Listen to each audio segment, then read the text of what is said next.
What's up, everybody? Trenton here with SoundlinkTV at the radio room in Greenville once again, this time with the Red Jumpsuit Apparatus. How you guys doing? Good, how are you? I'm doing great. What about you? Doing well. Beautiful awesome. Day. Yeah, beautiful day, right? We were just talking about your past and lawn care, my current occupation in it, so there you go. But oh yeah, so you guys are playing a sold-out show tonight, and I guess no matter the size of your band, the scale of the show, whatever, I guess seeing a sold-out show is always a good thing, and it always brings positive vibes and stuff. And so, what is it? Was it like all these years later to continue to sell out shows and everything? Yeah, we're a weird band. Like, we're really big in some towns, and then nobody knows us in another town, and then we'll do. One night we're playing in front of 5,000 people, headlining a festival. The next night we're playing a really small, intimate dive bar, sold out type of deal. Yeah. They're all awesome. Yeah. I like to think we put the same show on. We've talked about it. What do you think? I agree. He pretty much summed it up very well. Yeah, I mean, some of the shows that you would generally look at as maybe a stinker end up being like some of the wild ones, Yeah. I guess some of those shows, the bands of that, with that name and stuff, that name recognition don't come through the area as much. And so I guess if they, a band, comes through that doesn't come through a lot, or of that, caliber, people, flock to go see it and stuff. And so we find people that are starving for the entertainment tend to appreciate it. Especially when we go overseas, we do a lot of like military-based shows. Oh wow! And those guys are rowdy for it if they're allowed to be. You know what I mean? Yeah. So yeah, that's a perfect example of it. They don't get a lot of entertainment over there. Okay. And your band has grown over the years and stuff. I've, one of those guys, listened to you guys in high school and everything, followed your career and stuff, and then here you guys are still doing this stuff, putting out new music and everything. But something that I guess, I don't know if it's always been a part of your band, but you guys, with this new record, are on Christian radio and do some of these Christian fests and stuff. And I think it was the Enemy record where I started, pick up on the lyrics and stuff and kind of like, be like, oh, wow, has this always been here? And so I guess what's the evolution of the band been like, I guess, message-wise, or, where have you guys, decided to make that shift if it's something that's sort of semi-new? It's definitely not really new. I mean, if it just depends on how much you dove into the lyrics on the first record.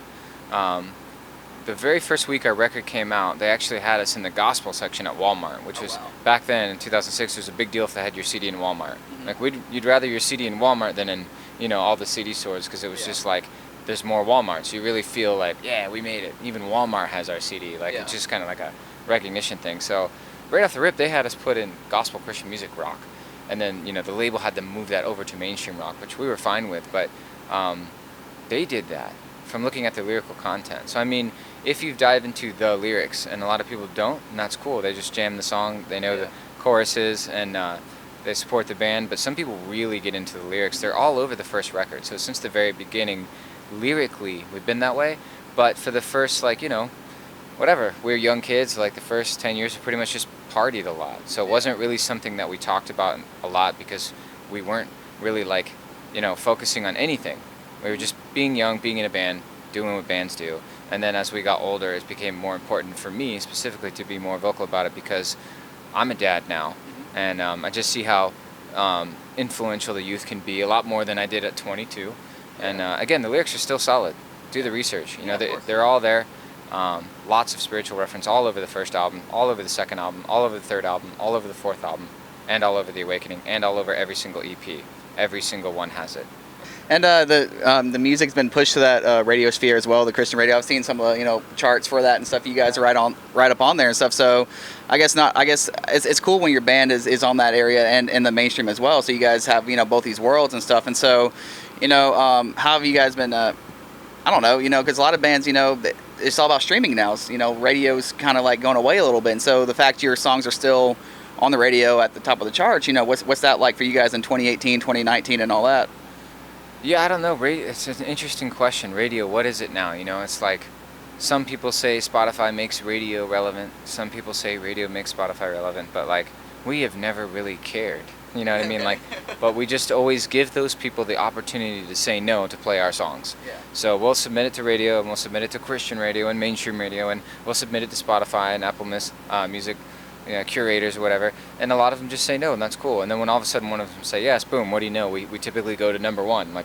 We catch one or two people believe in the song, as always, which is always great, and then it works its way to the top. That's been our experience. So we kind of stay out of the results. We just do the work.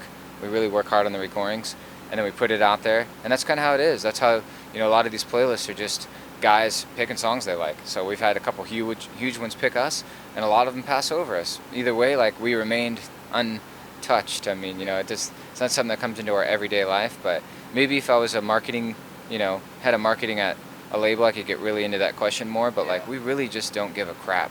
Okay. That's the solid answer. Like, we Okay. just make a good record, and it's awesome if we find out that something's doing well. We're like, yeah, all right, did you see that? But like, usually we don't even talk about it that much, right? Even when the last 2 number ones, the last 5 number ones in a row, we have 10 now. We didn't really talk about it that much, did we? Real quick. We end up shifting right back to new music. Yeah. That's always seems to be the common denominator of topic. It's new songs. What's next? And everything? What he's saying is, by the time one of these next songs hits number 1, we're already working on the next record. Yeah. So we're excited about that record. That's only out to us. Okay. That's usually where we're at today. Yeah. Yeah. This moment. Yeah, so to get to this moment, it's something I like to do with the bands who have been around a while and stuff, who've seen, I guess, both sides of the industry. Like, back in the mid 2000s when MTV, TRL, all this stuff, Fuse played that type of music on there. People found your band on it. And now a lot of stuff has gone away. I mean, the internet's still there and everything, but all that kind of stuff for those bands isn't there anymore. People aren't, bands aren't selling hundreds of thousands of records anymore and stuff. And so, being on that side of the industry, getting to live through that from, I guess the first bird's eye view of it up until now, to where you guys are still putting out new music, still putting out good music, and like you said, getting the radio hits and stuff. But it seems like, I guess, on a mass appeal, for, I guess, rock in general or this kind of music in general, it's kind of like gone underground again. So like, what's been that experience with the fluctuation of the scene and all that? I would have to say that that's definitely an opinion-based statement. If you were at, Rockville and Jacksonville this year, you wouldn't think rock was very underground. Yeah. It's mega. So I mean, like, if 10,000 people are showing up 3 days in a row for nothing but rock bands, it shows me that it's like alive and well, and it's just in its rightful place. I don't know if rock was ever supposed to be in the same category as pop. And I do see a lot of pop stars trying to be rock stars, and I think they look goofy. And I think I would look really goofy if I tried to thug out. And I hope people would make fun of me. No little. I'm not like that on the inside, and they're not rock on the inside. No matter little how Ronnie hard sound they clock try. coming out. Yeah, so it's cool. I mean, I'm not gonna knock the hustle, but like, whatever, do you. I'm definitely gonna do me, and that's just like this interesting little sound that we've created in Red Jumpsuit. So, in my opinion, rock's right where it should be. It's not dead or alive. It's just right where it is. It's got its own infinite space and time. There will always be people who love good rock, derivatives of rock music, forever. It will never, ever disappear. Is it ever really big or small? How can anyone really answer that question? Okay. Interesting. Very interesting. So new music, you guys just talked about, that's what the topic is right now. You guys are talking about and stuff. And so, where are you guys out in the stages of writing or creating or maybe recording and all that? Cool. Yeah. We can I give them a number of how many we're done? Sure. Technically done with 5 songs right now. Okay. First 5 are done. I don't know what else to say besides that. I'm just excited, and I'm eager, and I'm excited for them to get out there. Okay. We're in pre-pro, if you will. That's like the rough draft stage, So it's really not even supposed to sound that great, but these sound pretty good. They sound nice. Best music of your career, basically? I don't know what to say. Once again, that is a opinion. There you go. For sure. Yeah, so like there's all these bands, who are like, this is our best stuff we've ever done, and then 3 years later, they're like, we said that, but this is right here is the best stuff we've ever done, and so. It's evolving as a band. You're gonna get better as a band with every album. So how does your band do that when you're writing and stuff? Like getting better musically or writing wise. How do you guys progress from record to record and stuff? And I guess challenge yourselves more, or maybe like learn some new things or do whatever. I think that's it's an interesting question. I think it might be even on an individual scale. Like some of us grow in completely different ways, for sure. Like I've never had a really hard time finding a melody with the guitar, but recording's always been so intimidating for me for a long time, and then this time it's kind of just like the glass is broken, if you will. You know what I mean? Like it doesn't feel that foreign to me anymore because we've just been doing it so much. I've been doing a lot more alone. These guys send me songs, I'll add a lead over to it. So I don't know, that's just my growth. Everyone has their own thing, though, is what I'm trying to say with growth. So if we're all getting better individually, we will get better as a band, right? Yeah. 2 plus 2. Yeah. So you as a writer, like we're writing lyrics and everything. How have you grown as an artist or pushing yourself from record to record and to do what you do and stuff, but make it better or improve on it and all that stuff? I don't think too much about all of that. Okay. I'm like really weird, and every time I explain it to like, you know, my friends and even the guys in the band, they know me, so they get it. But my style is pretty simple. I just don't do anything. I don't try to like make a bunch of demos. I don't rework the idea over and over again. I will take, you know, Josh and John. One thing different about this album is like they've brought a lot of cool new stuff to the table that was completely just done by them, and then they gave it to me, and I kind of got to like, you know, mess with it and make it how I wanted. So like I have this plethora of melody and lyric just stored in my consciousness that can just come right out. Okay. Right? Because I'm not always trying to write these hits all of the time, and then going for the numbers game where, okay, well, I wrote 50 songs this week, that means at least 2 of them gotta not suck. I'm the complete opposite. I'll probably write 15 songs this year, maybe. And the only reason why I'm doing that is because we're writing a record together, and I like what John and Josh have created, so we've decided to make it Red Jumpsuit. Okay. So therefore I've decided to use some of my writing magic, if you will, a little bit, a little drop here and a drop there. That's how I do it, man. Super weird, super like non-conventional. Everyone I know doesn't do it that way, and I'm totally okay with that. Because in the meantime, I'm a full-time dad, so it's, you know, it's something that I don't always get to do. Like Josh said, you know, we're out here, you know, doing pre-pro, tracking, like, this is the most I've got to spend on music in a long time. And, you know, and then we go home tomorrow. So it's nice to have done all this really, you know, productive recording, and the band's really getting along well, and everybody's ideas are working together. Sometimes in previous lineups, I've had to just do everything.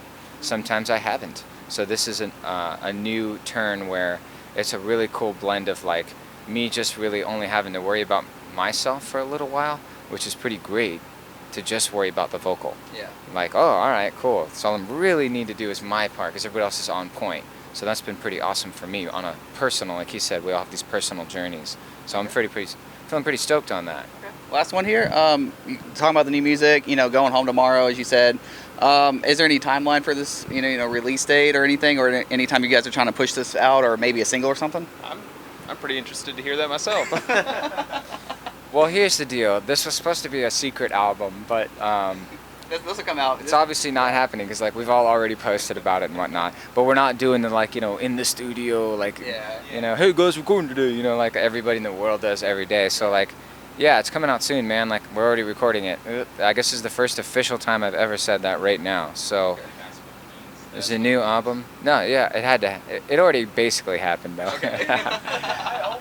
It happens. It's okay. And we do have a album. Do we want to drop the album title, or should we wait on that? We might change it. We might change it. Yeah, we might change it. I still like it, though. Josh actually named this record, so that's very cool, I think. But, you know, we got one more guy. We haven't got his opinion yet. So if he slashes it, then all right. It's coming out soon. I'm not going to say any more than that. You won't get anything else out of me.